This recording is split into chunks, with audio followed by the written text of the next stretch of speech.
PMBC meeting of Wednesday, June 25th. First order of business is reviewing and approving the warrants. I will bring up the first warrant, which is the police station.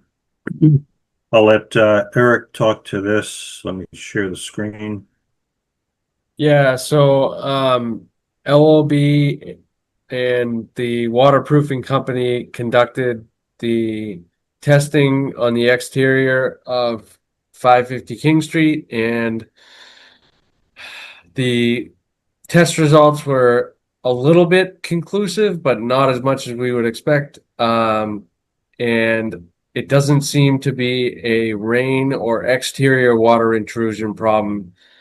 It seems to be more of a humidity or humidity transfer between the windows. So the report came through. We're going to have all the consultants and everyone review it and see what we want to do, because essentially the deluge of water that came onto the windows never got into the windows except for one little spot on the window. So the belief of the whole crew is that it's a humidity differential issue between the exterior and the interior, and somehow it is getting between the brick and the friction fit window. That's just a summary of the report, but the report also suggests that there's no flashing on the sills of the windows, or not the proper flashing on the sills of the windows, that could possibly contribute to that. But from all our experience, we did not see any water infiltration that was indicative of it happening in the past. It was only because of spraying the building with water for a half an hour. You know what I mean? And that was the same result over at the multi-purpose room?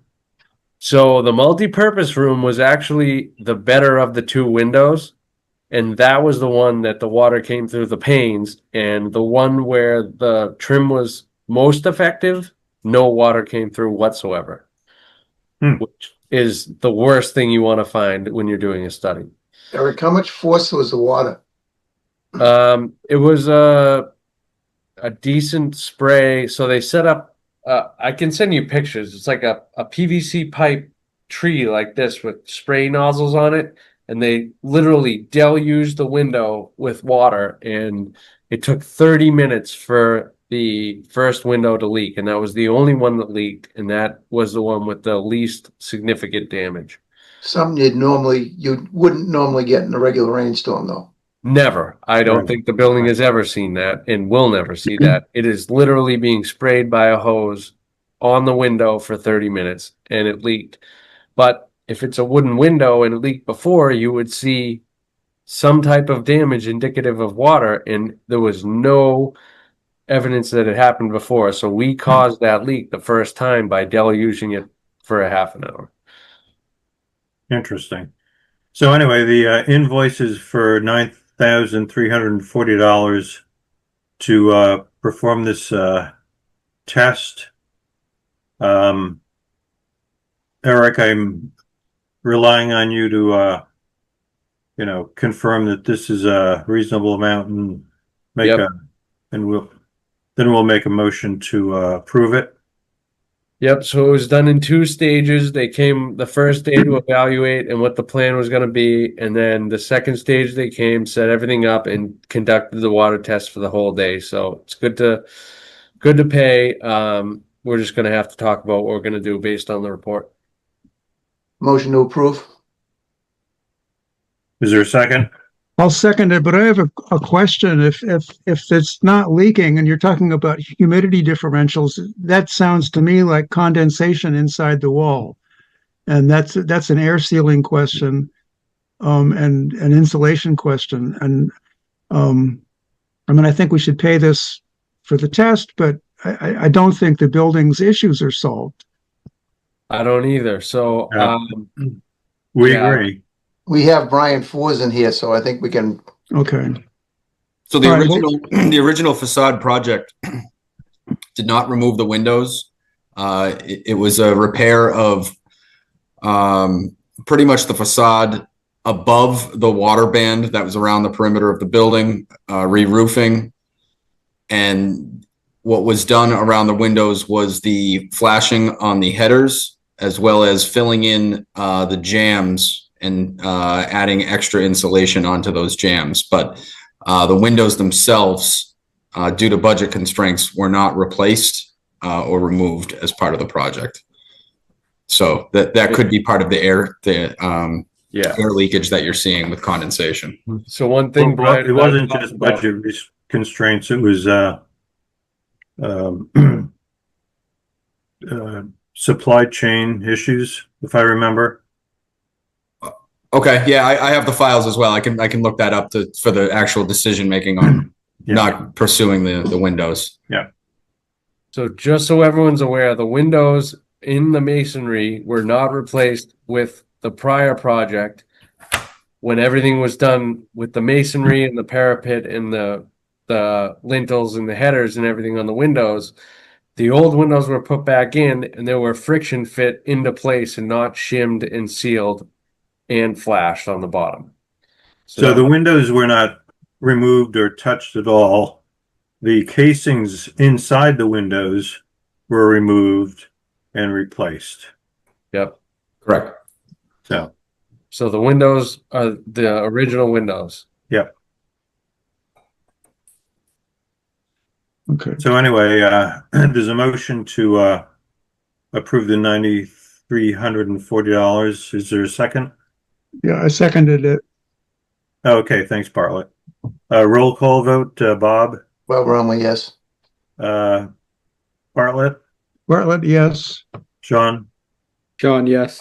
Mike, Mike Scaduto, yes. and Steve Moore, yes. And Jim Duggan, yes. Thanks, Jim.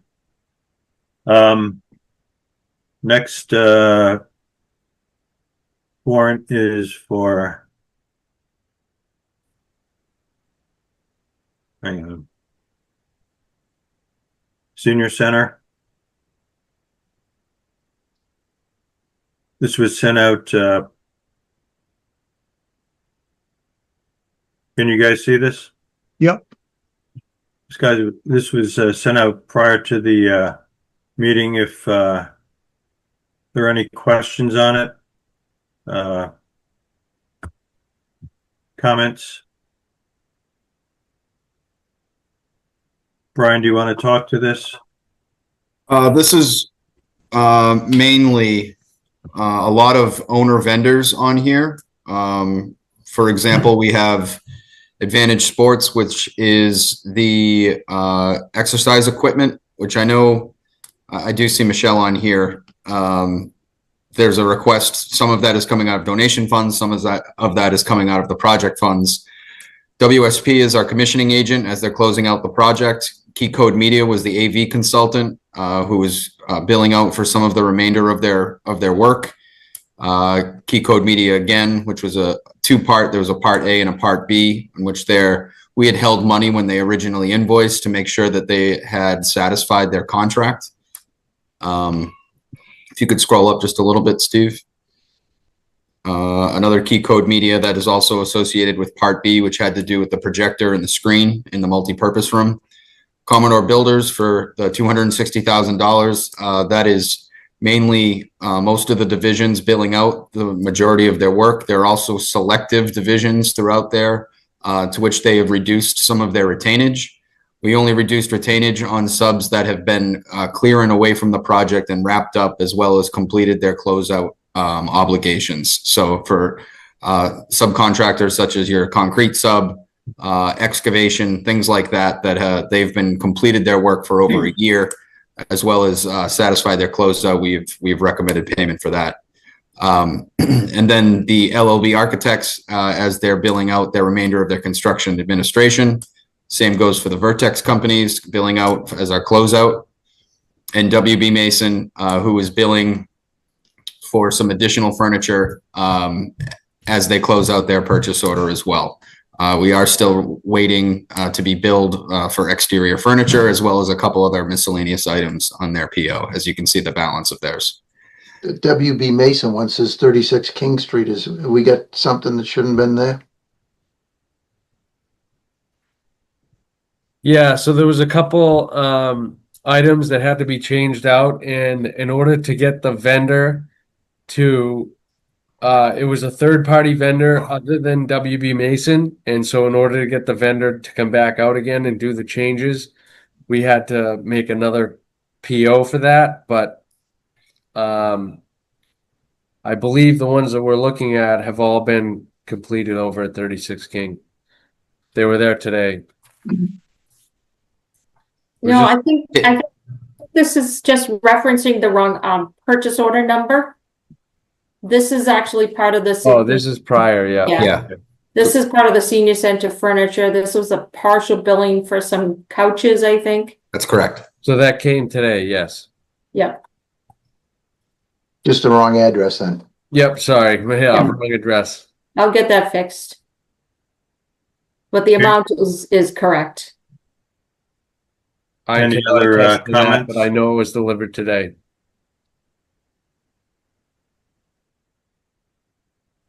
Is there a motion to approve? So moved. Second, So that's a motion to approve $343,775.84 for the senior center. Moved and seconded. Roll call vote. We'll do Bob, Bob Romley, yes. Bartlett, Bartlett, yes. Sean, Sean, yes. Mike, Mike Scaduto, yes. and Steve Moore, yes. All right, Okay, moving over to 36 King Street. Let's see. Okay, I'll leave this up to Brian and Michelle to discuss. Can you see? Can you guys? You can't see it. Can you guys see this? Yes. So, and Michelle, please interrupt me. And I'll explain as I see it or as I know it right now. As we get towards the end of this project, Classic Construction, as you can see, is billing for $378,121.07. That is made up between two separate requisitions. One is on the main portion of the project, and another is also a reduction of retainage amongst selective divisions throughout the project. In that requisition, they are billing against a change order, which is called OCO number 7, which is the final change order for the project. As we've gone through this entire construction of the project, we've been in contact with, well, at the time it was Ryan, who was our direct contact, forecasting the contingency, as we talked about at the very beginning of construction, that this is going to be very tight. At this point, we have exhausted our contingency and outside of the project budget, and we have set forth an OCO or owner's change order number 7, which is compiled amongst all of the remaining change orders to date that we have been tracking throughout the project and negotiated some down and have a final number for that. And so the process that we had done previously for OCO number 6, and Steve, correct me if I'm wrong, is that if it was outside of the project budget, that it was not really the purview of PMBC at that point for approval at that point. Right. And so I believe that this invoice cannot be voted and approved on until OCO number 7 is complete and signed off on. And so that had been submitted to the town. I know that there had been some questions, and we were trying to work our way through that, so that I believe that the approval of this amount for Classic Construction would be contingent upon the final approval and signatures that we've sent to the town for recommendation for OCO number 7. So, Jim, do you want to comment on that? So, yeah, I mean, so the the PO balance.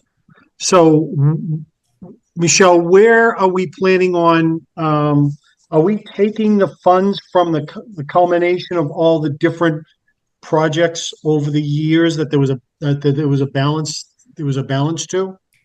Yeah, so let me just take a step back. There was also an invoice for 114,000 that was sent for Classic.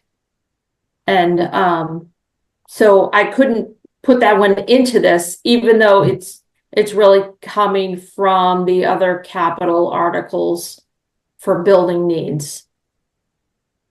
Because the change order is not signed. So So Michelle, really- the change order 7 is not included in this warrant. I don't have, I didn't even get a chance to look at, what is the 378,000 composed of? Is it composed of some of the change order number 7? Because that Yes. wasn't in this package that I got. It came separately. Sorry, it's a little sideways this time. No, I know. understood. What you have in this package here, Michelle, would probably be just the cover sheet of the requisition. And I have that, I actually have it on my computer and can send it to you to show you all the schedule of values. It's about 20 something pages that corresponds to what that number is. Yeah, this one actually is the Vertex invoice. So it would probably be towards the top, Steve, probably page 2 or 3. Oh. No, I apologize. It might be 5 or 6 then.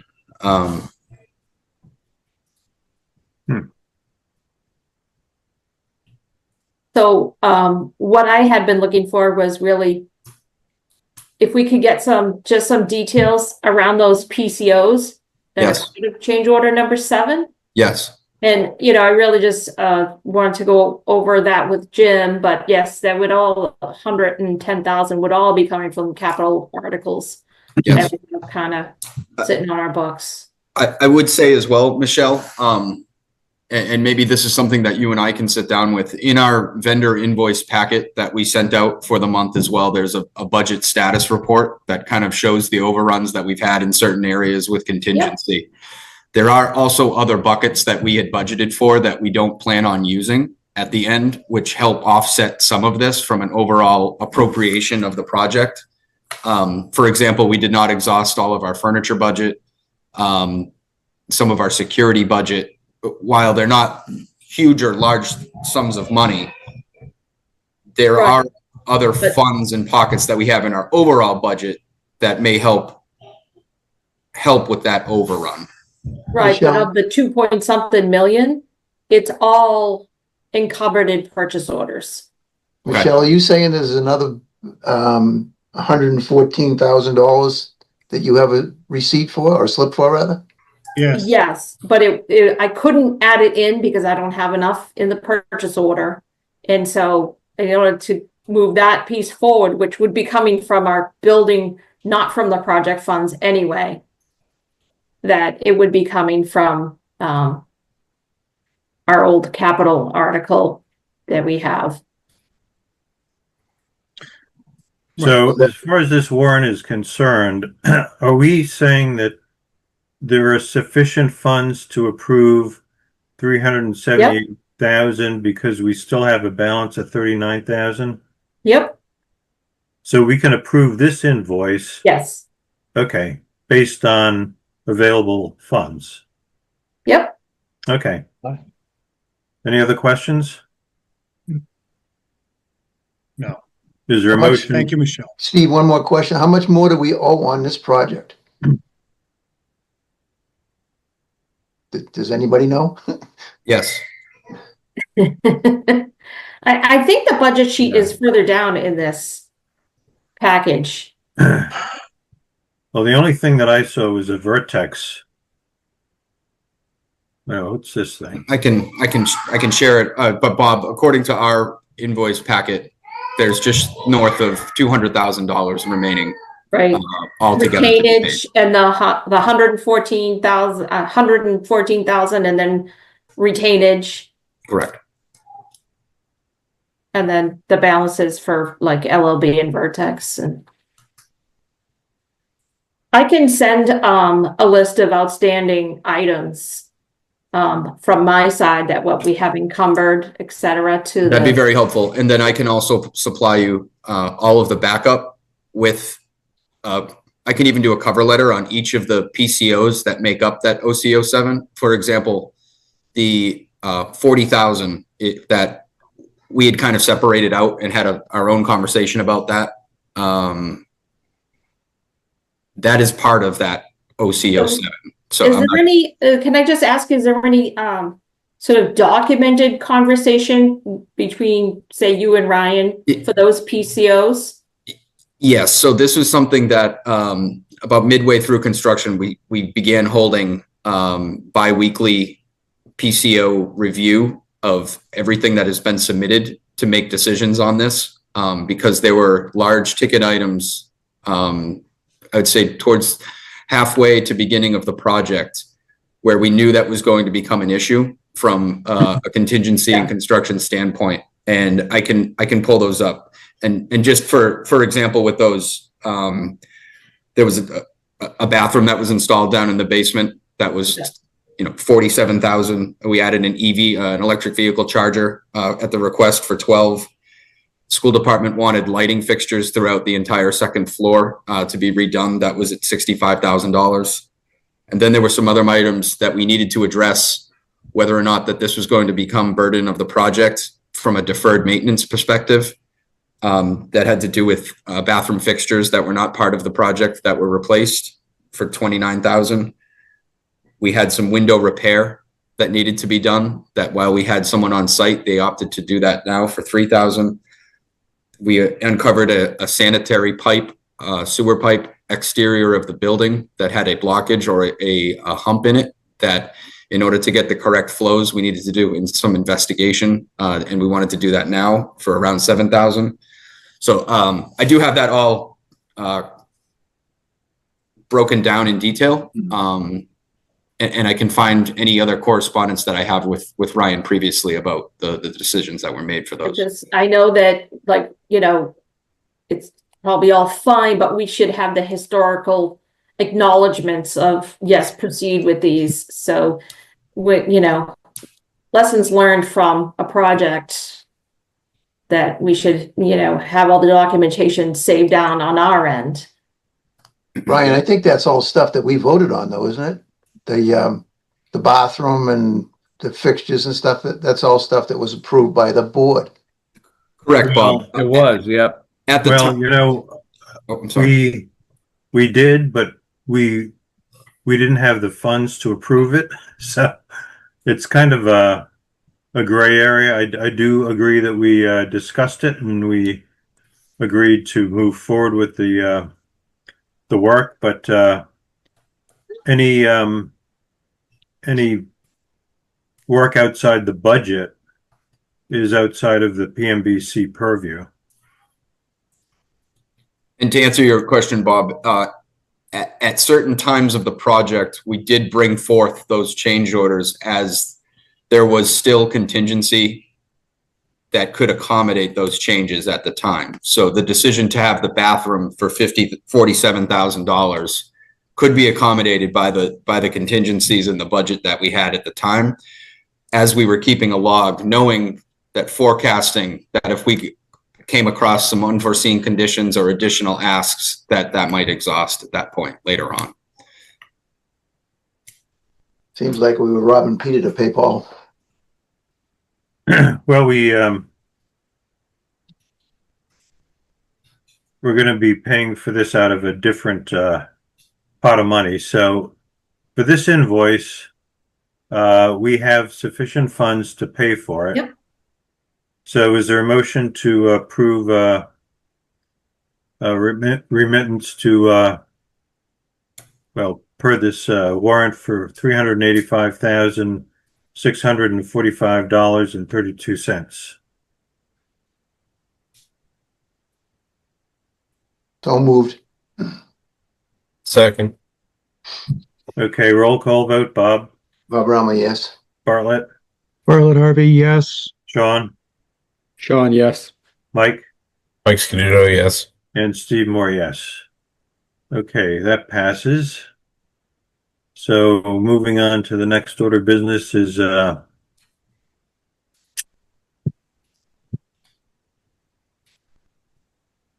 Shaker Lane School feasibility study. Tomorrow, the OPM is going to be submitting the schematic design to MSBA, and more to come.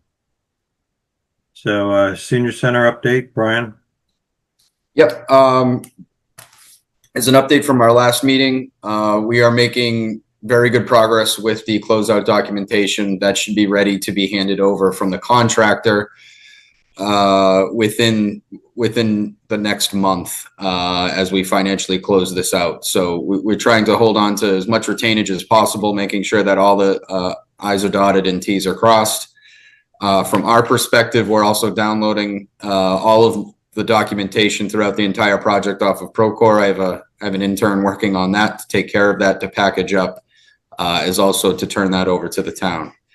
The one recommendation that we're bringing today, if Steve, do you mind if I share my screen? Yeah, go ahead. This would be the first. I know I tried to bring this up last meeting. I was having some computer issues. I've since gotten a new one, so hopefully this works better. This is change order number 11 from Commodore Builders, which will be the first of a few credits back as we analyze all of the allowances and the holds and the contingencies in the guaranteed maximum price for Commodore. As we go through them, we felt confident, and we're approving these, and we're bringing these ones forward to the committee. This owner change order is made up of 8 line items, which are all credits. They're either credits or zero cost change. We can provide any of the further backup with this. Some of them were results of architectural supplementary instructions or requests from information from the contractor in which some details were changed and therefore resulted in a credit.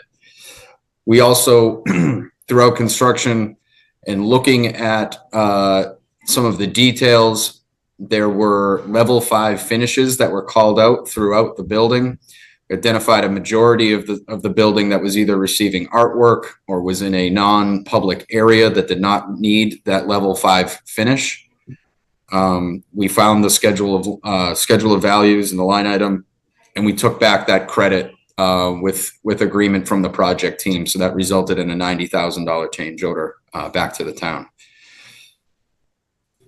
We also have the zeroing out of a few allowances, one of which was a structural steel framing or openings. This was during the negotiation of their guaranteed maximum price. They wanted to hold $20,000 in their bid in the event that any structural members needed to be cored or penetrated through. Happy to say that the coordination effort was good on this. We did not have to do any of that, so we are taking that money back for the town. And then also with the GMP, we know we needed to hold some money for painting the exterior, as the fiber cement siding that came was coming unfinished. So we held some money and awarded a change order to the filed subbid painter, and our number was very close. I believe we were holding around $70,000 for that. The cost came in just over $69,000 for that, for the paint throughout the exterior of the building. So we're taking the remaining funds from that allowance back. So this results in a credit change order for $112,916. I anticipate at either the next PMBC or the following that we will be having another larger credit change order coming back as we zero out their contingencies and a few other allowances that we're working through right now. Brian, the site work, the save for the getting rid of the soil, is that reflected in any of these already? Or? So what we did when we made the guaranteed maximum price is that I held the allowance on the owner's side for the soil removal. And so that is in my budget for $100,000 that was never touched.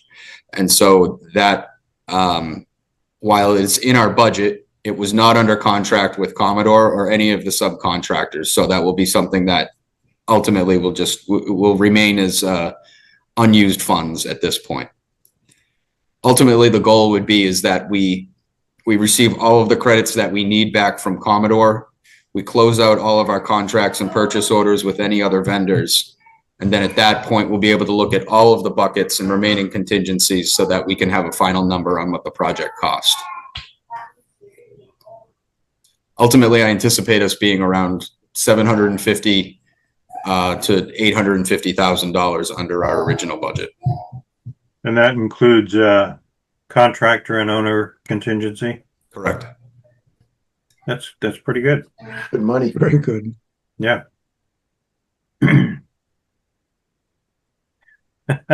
maybe I was talking to Michelle earlier today, and she said the acoustics in the senior center are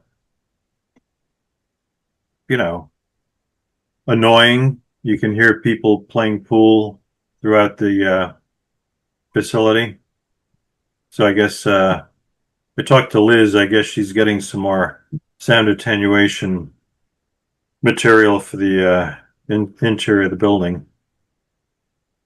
And we can reach out to her too if it's something that it's to a level that we need someone to come look at this and provide an opinion with it while we still have open contracts. We're more than happy to help.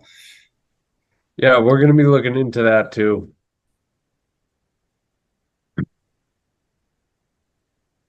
Okay. Anything else on the senior center? 36 King Street. I think we've talked about that enough.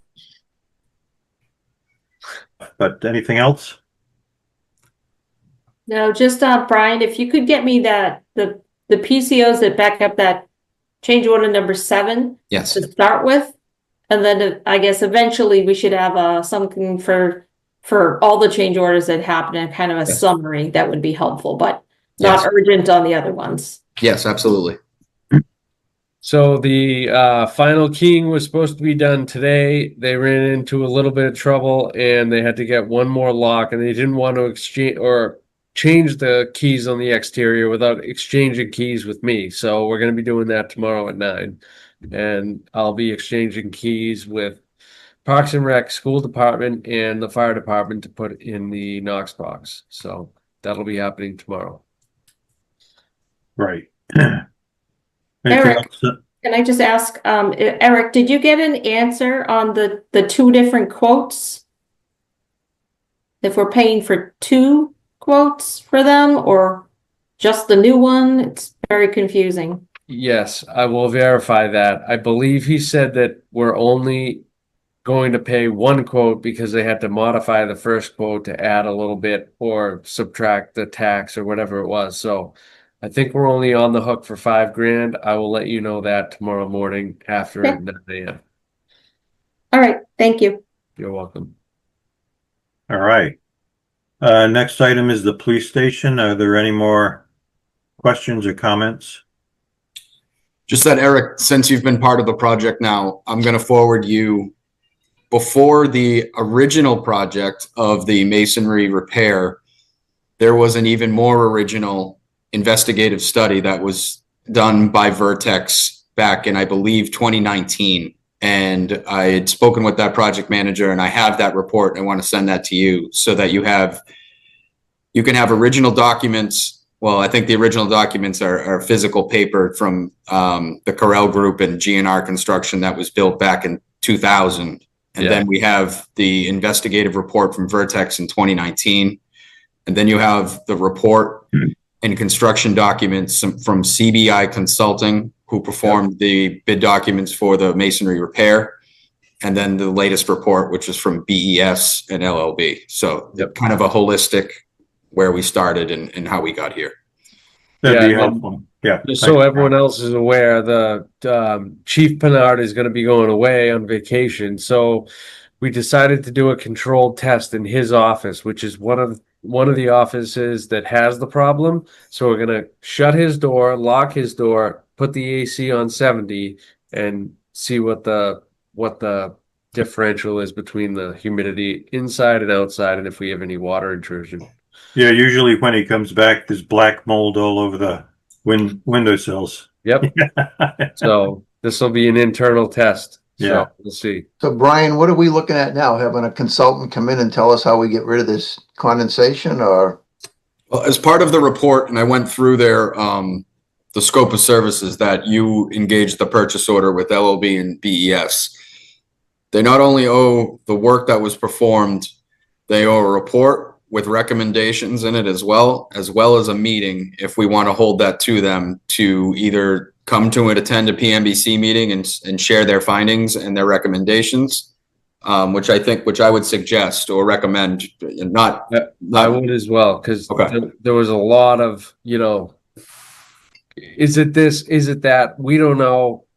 The testing was a little bit inconclusive, but it also did show us some findings. So I guess the fact that it didn't leak from the water test shows us that it's more likely humidity than rain, correct?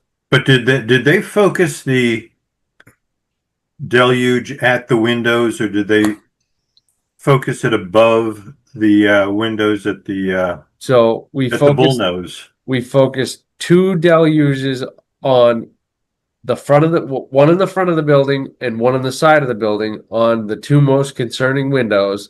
And we did 30 minutes at the lower level, 30 minutes at the header of the window, and 30 minutes above the top of the window at the bullnose, which you can see there in the picture of that apparatus they set up.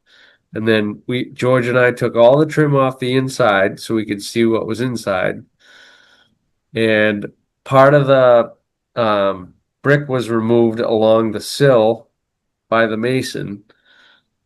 But it looks like that deluge is below the bullnose. It's all So wet. that above was it. just one picture, and then they lifted it up above that for another 30-minute test. So they were there all day. They did 30 minutes on the window, then took the plastic off the window, Okay. sprayed it on the window, which you see in this picture coming across now with no plastic on. And the drips of water that came through the window where there was no indication that water had ever come before. Right.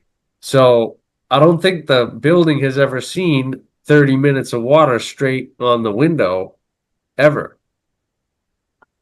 And it didn't like show out when we pulled the trim off. There was no mold behind there. There was no, it didn't look like a window that had been soaked with rain. It looked like a window that had moisture issues going through it. So they first taped off the window you see here and sprayed it to see the actual masonry. Then they removed the tape on the window and sprayed the window for 30 minutes, lifted it up to the lintel, sprayed that for 30 minutes, and then pulled it up to the bullnose trim ring and ran that for 30 minutes. And nothing leaked except one window at the pane, which you see right there. So Steve, Yeah, I suggest that we have these people come in for a meeting with us. So as you see this picture with the rope? They kept pulling the rope up from the roof. Got it. At that, every 30 minutes they would go up another section. Okay. Oh yeah, there it is. So the front they did the staging on so they can cut the bricks out and do that testing. And then on the side, the window that you're seeing now is the administrator, and the window to the left is the chief.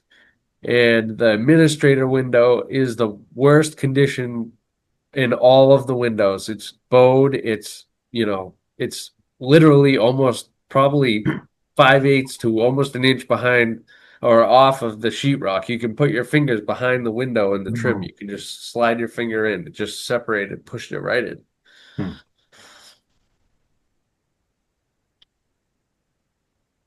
And so there's them cutting out the test piece, which they did water intrusion on. And then they took out a couple of bricks on the corner as well to see how the weep holes worked, because the top of that, the white lintel on the top of the window has weep holes that allow water to come out in the bottom. There's nothing at the bottom of the windowsill. The weep holes are below on that other gray masonry at the base.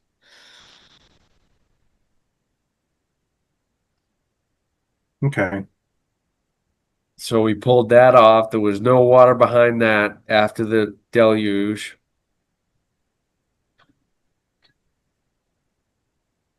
They've removed the bricks in the corner and the part of the sill.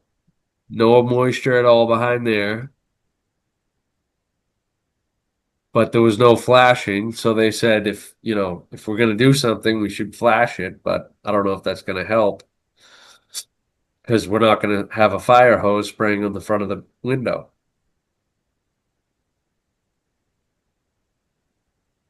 You all set, Eric, or is there anything else you wanted to? Nope, that's all that, I mean, yeah, it's basically in the report, but that's my summary of it.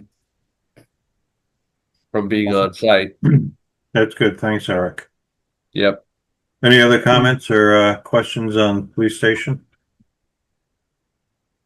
Next is member input. Bob? Yeah, Steve, do we want to bring somebody in on that now, or? I think Eric's kind of in charge of that, isn't he?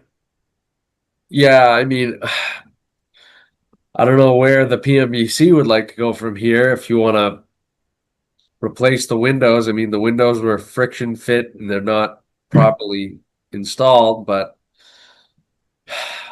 I don't know if that's going to fix the problem. Do you want to replace the Windows aren't leaking trim, though. or No, the windows aren't the problem.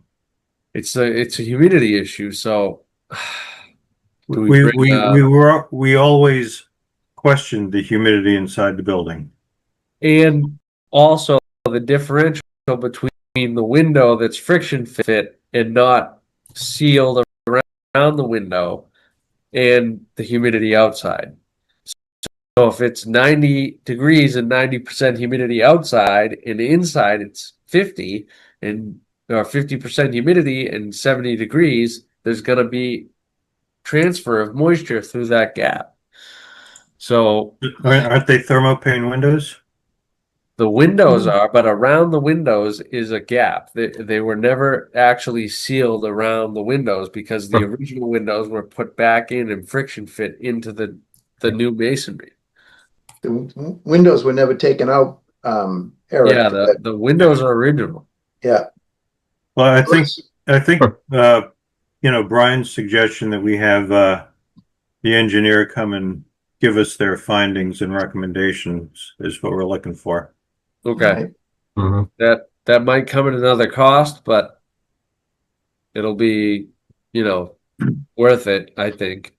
It'll be after July. I thought that was part of the Brian, wasn't that part of the scope? Part of their original purchase order includes having a meeting with Follow showing up, their yeah. findings with that. So Yeah. Well, let's move forward with that. Okay. Sounds Well good. said, Steve. Any other questions, comments?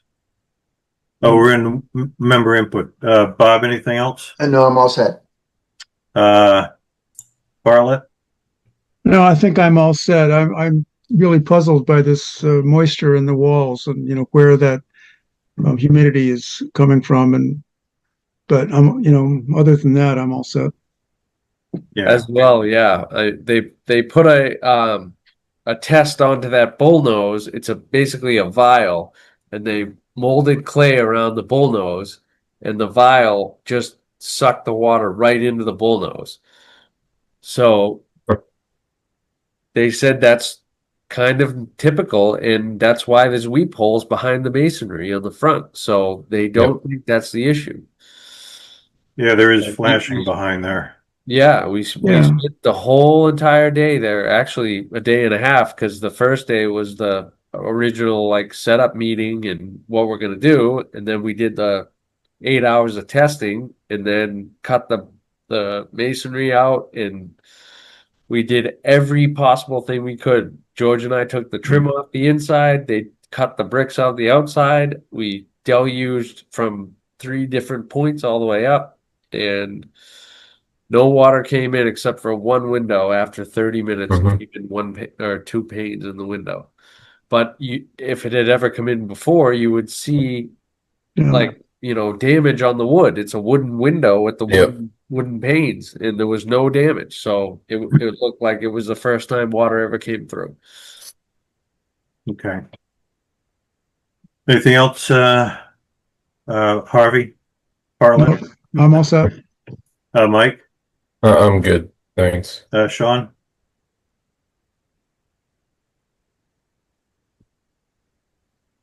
Sorry, I'm good too. And I'm good. Next meeting is July 9th.